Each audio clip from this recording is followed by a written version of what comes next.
y a oui des jours où tout le monde est d'accord que nous devons faire des kiffs.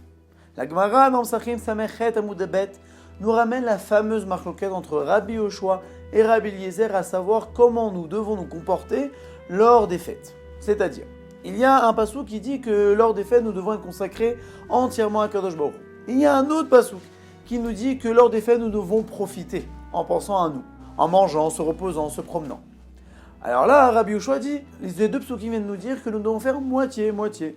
Nous devons partager notre Yom Tov, aussi bien pour Dieu en faisant la prière et en étudiant, et aussi bien à nous en mangeant et en se reposant et en se promenant.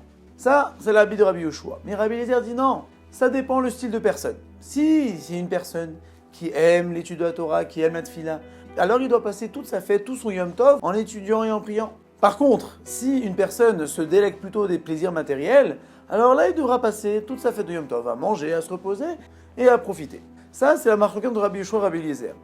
Mais il y a 3 jours où Rabbi Eliezer et Rabbi Yoshua sont d'accord que tout le monde doit profiter. Que même la personne qui adore se délecter des plaisirs spirituels doit se délecter aussi des plaisirs matériels. Et ces 3 jours-là sont assez surprenants, puisque en fait ils sont Shavuot, Purim et la veille de Kippour. Que ces 3 jours ont en commun. En réalité, ces 3 jours ont comme point commun le don de la Torah. Pourquoi ? Parce que Shavuot, comme nous savons, c'est la fête où nous fêtons le don de la Torah. Purim, comme nous disons dans la Megillah, les Juifs, par amour du miracle qu'ils ont reçu la Torah avec amour. Comme il est écrit dans la Megillah, qui est mauvais qui ils ont accompli, ils ont reçu. C'est-à-dire qu'ils ont accompli ce qu'ils avaient déjà reçu auparavant lors du matin Torah. Là, ils ont reçu 100% la Torah sans aucune contrainte. Et la veille de Kippour, puisque nous savons qu'à Kippour, Moshe Rabbeinu a reçu les deuxièmes Luchot Abrit, les deuxièmes tables de la loi. Et étant donné que nous ne pouvons manger le jour de Kippour, alors nous remplaçons cela par la veille de Kippour. Maintenant, la question se pose, comment cela se fait-il ?